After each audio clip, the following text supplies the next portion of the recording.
दोस्तों हम सभी खुश रहना चाहते हैं। दुनिया में कोई भी ऐसा इंसान नहीं है जो दुखी रहना चाहता है, लेकिन हम ये नहीं जानते कि खुश कैसे रहते हैं। तो इस वीडियो में मैं आपको यूनिवर्सिटी ऑफ कैलिफोर्निया की प्रोफेसर सोनिया लिम्बोर्स्की की book the how of happiness से ये बताने जा रहा हूँ कि खुश कैसे रह सकते हैं। और दोस्तों इस वीडियो में आपको ऐसी बातें सीखने को मिलेगी कि अगर आप दुखी भी हैं तो आप खुश होना सीख जाएंगे। तो दोस्तों चाहे इंडिया हो, पाकिस्तान हो, नेपाल हो, भूटान हो, ऑस्ट्रेलिया हो या फिर अमेरिका हो, कोई भी कंट्री हो, अगर उनसे एक सवाल पूछा जाए कि आप लाइफ में क्या चाहते हो, तो वो बोलेंगे मैं पैसा कमाना चाहता हूँ, घूमना चाहता हूँ, खुश रहना चाहता हूँ। तो खुश रहना चाहता हूँ हर किसी की लिस्ट में रहता है। और हम सभी को लगता है कि हम खुश कैसे रहेंगे अगर मेरा अच्छा लाइफ पार्टनर हो, अगर मेरे पास बहुत सारे पैसे हो, बहुत सारा टाइम हो, मैं पूरी जगह घूम सकूं तो मैं खुश रहूंगा। लेकिन ये सभी चीज़ें आपको कुछ घंटे या फिर कुछ दिन के लिए खुश रख सकती हैं, लेकिन हमेशा आप इन चीज़ों से खुश नहीं रह सकते हैं। क्योंकि pie chart theory of happiness बताती है कि हमारी जो हैप्पीनेस है इसका 50% जो पार्ट होता है वो हमारे जीन्स के ऊपर डिपेंड करता है।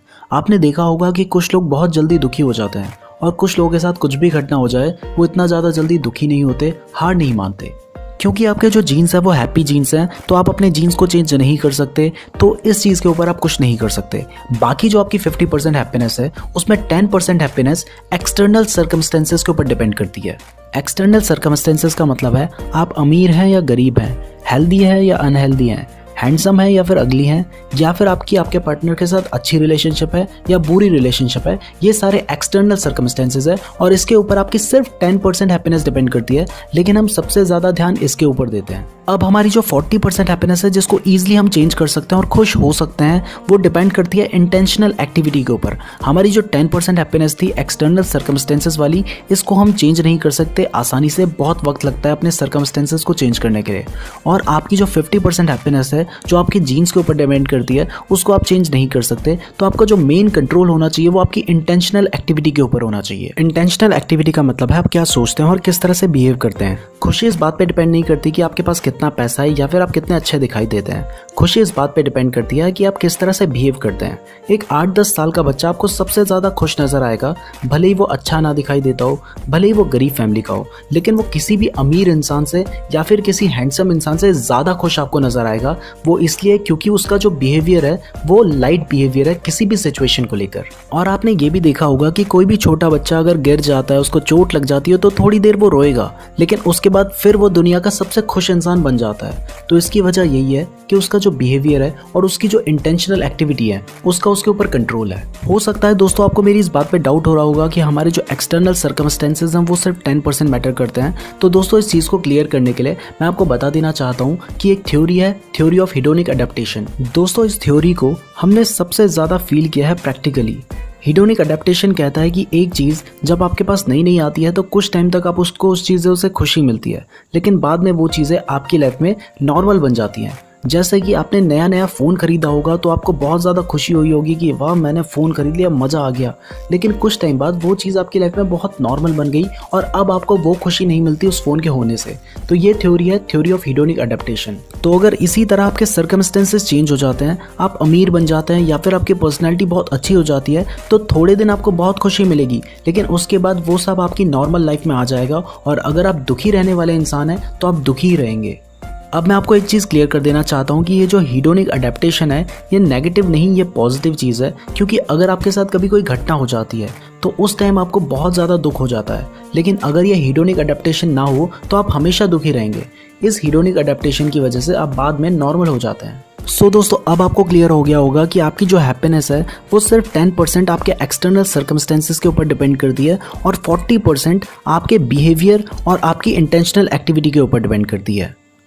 तो अगर आप दुखी रहते हैं और खुश रहना चाहते हैं तो आपको अपने बिहेवियर को चेंज करना होगा, लेकिन बिहेवियर को चेंज करने के लिए आपको मेहनत करनी होगी, एफर्ट डालने होंगे। बिहेवियर अपने आप एक दिन में चेंज नहीं हो जाएगा। जैसे आपको कोई नया स्किल सीखना होता है या फिर आपको कोई स्पोर्ट सीखना होता है तो आपको उसमें एफर्ट्स डालने होते हैं, वैसे ही अगर आपको खुश रहना सीखना है तो आपको उसके लिए एफर्ट्स डालने होंगे, सीखना पड़ेगा खुश कैसे रहते हैं। और खुश रहना सीखने के लिए आपको प्लानिंग करनी होगी और आपके अंदर डेडिकेशन होनी चाहिए कि मुझे खुश रहना है। तो अब मैं आपको कुछ ऐसी एक्टिविटीज़ बता रहा हूँ जिनको अगर आप फॉलो करते हैं तो आप खुश रहेंगे, आपके बिहेवियर में चेंज आएगा। Point number 1, avoid over thinking and social comparison.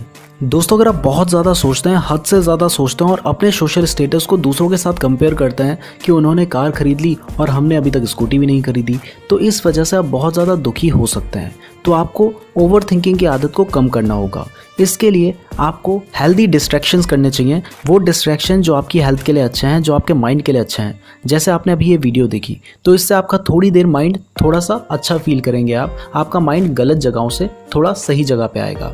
या फिर अपने किसी दोस्त से मिल लीजिए, बात कर लीजिए, एक्सरसाइज कर लीजिए, या फिर कोई अच्छी बुक पढ़ लीजिए। ये हेल्दी डिस्ट्रैक्शंस होते हैं। दूसरा, अगर आपको बहुत ज़्यादा सोचने की आदत है और आप किसी टॉपिक के ऊपर सोच रहे हैं, तो वो सारा टॉपिक ना एक बार लिख लीजिए। अगर आप लिखेंगे तो आपका जो माइंड का बोझ है वो बहुत हद तक कम हो जाएगा। पॉइंट नंबर 2 है दोस्तों, लर्न टू फॉरगिव। अगर किसी ने आपके साथ बहुत ही गलत किया है, बहुत ही बुरा किया है और आपको लगता है कि यार एक दिन इसके साथ बदला लूंगा, जैसा इसने मेरे साथ किया वैसे ही करूंगा, इसको फील कराऊंगा कि इसने मेरे साथ गलत किया था, तो भाई अगर आप ऐसा ही सोचते रहोगे तो हमेशा आप ही दुखी रहोगे, उस इंसान को कोई फर्क नहीं पड़ेगा। तो भाई माफ़ करना सीखो, लाइफ में आगे बढ़ना सीखो। अगर आप एक ही पॉइंट पे अटके रहोगे, किसी से बदला लेने की सोचोगे, तो आपको ही दुख मिलेगा।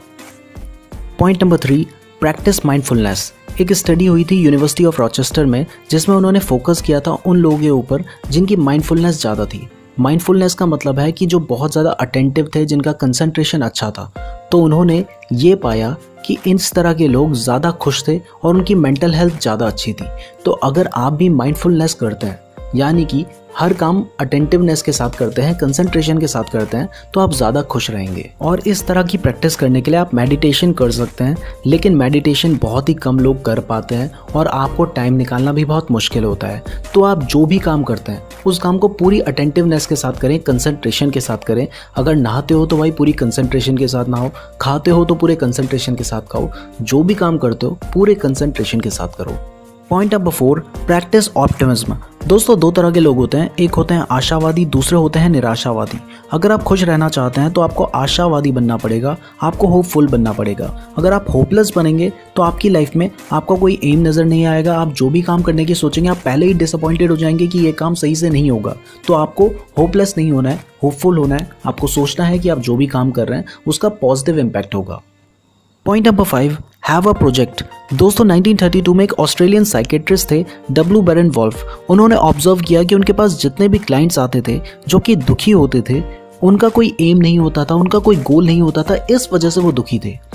तो उन्होंने कहा कि अगर आप कभी किसी खुश इंसान को देखेंगे तो आप देखेंगे कि वो कोई बोट बना रहा है, वो कोई स्टोरी लिख रहा है, वो अपने बच्चे को पढ़ा रहा है, वो गार्डन में फ्लावर उगा रहा है।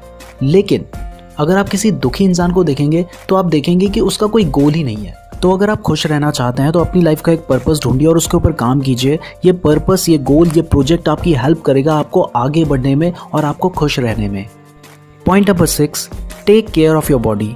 दोस्तों अगर आप खुश रहना चाहते हैं तो आपको अपनी बॉडी का ख्याल रखना चाहिए।